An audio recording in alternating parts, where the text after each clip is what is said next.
去年、アブラムシに試していたこと、毒ダミが効くとネットで見て、虫刺され対策に、毒ダミの花を焼酎につけたものがあったので、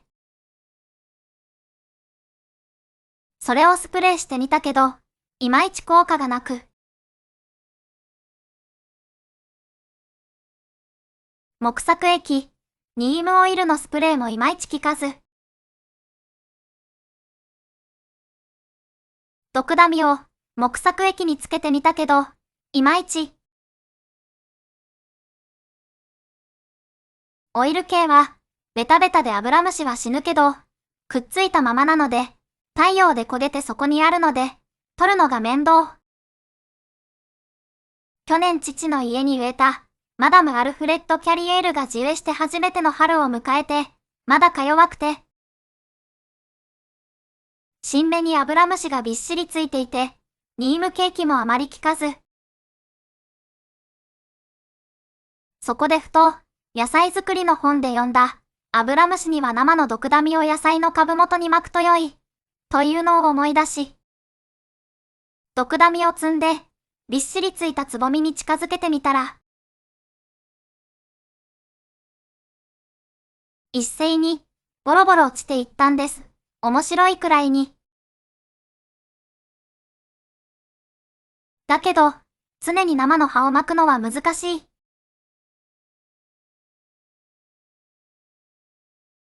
なら、株元に植えてみようと、バラの株元近くに植えてみたら、激減しました。普通の毒ダミは可愛くないので、斑入りの毒ダミを買ってきて植えました。自分の家の鉢植えのバラの近くには、鉢に植えた毒ダミを置きました。毒ダミは地植えにすると、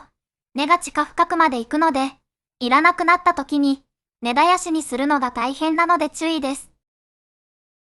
私は気にならないのと、毒ダミの根で地下を耕してもらっていると思っています。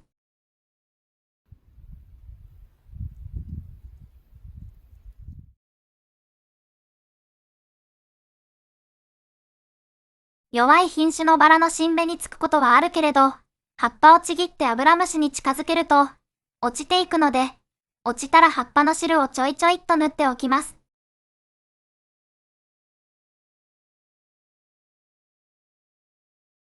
JA に行った時に張り紙が貼ってあり、アブラムシはウイルスなどを持っているので、潰さないでください、と書いてあったので、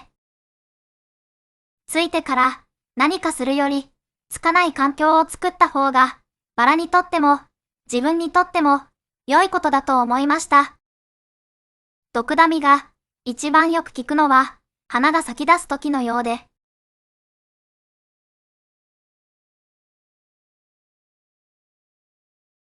今年、バラを増やしすぎて、元は畑だったところに一部のバラを置いているのですが、そこには、毒ダミが生えていて、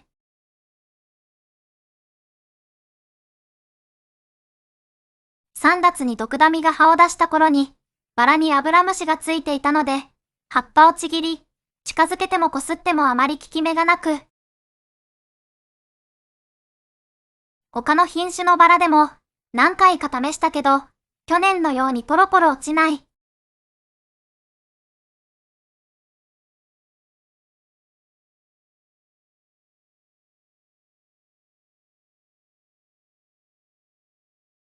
5月中頃に、毒ダミに花芽がつき出したので、もしやと思い、近づけると、ポロポロ落ちていったんです。その時の毒ダミの香りは、強くパワーを感じました。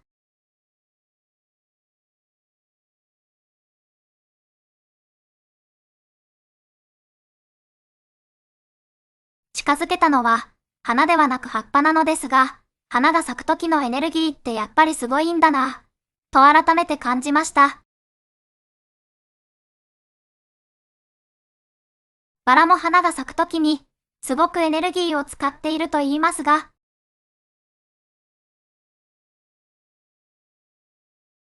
毒ダミの花のパワーで、改めてそれを感じました。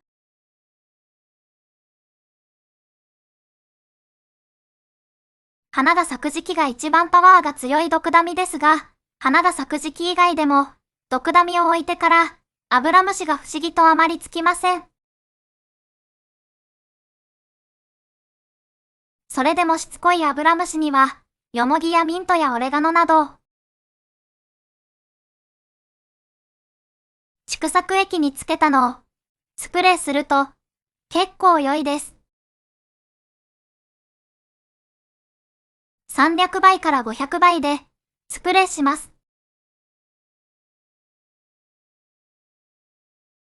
ナスタチウムやマリーゴールドも、毒ダミがキラー香りを発していると言われています。テントウムシは、アブラムシを食べてくれるので大事にしています。テントウムシの幼虫は、見た目がグロテスクだけど、アブラムシを食べてくれるので私にとっては良いやつです。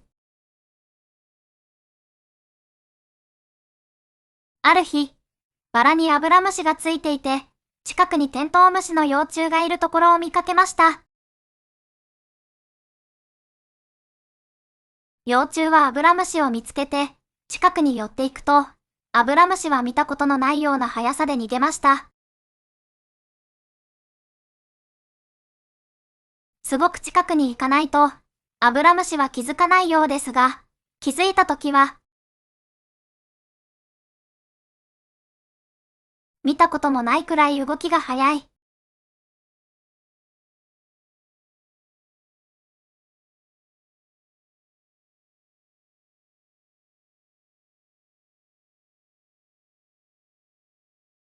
なるべく、アブラムシが来ない環境と、つかないような強いバラにしたい。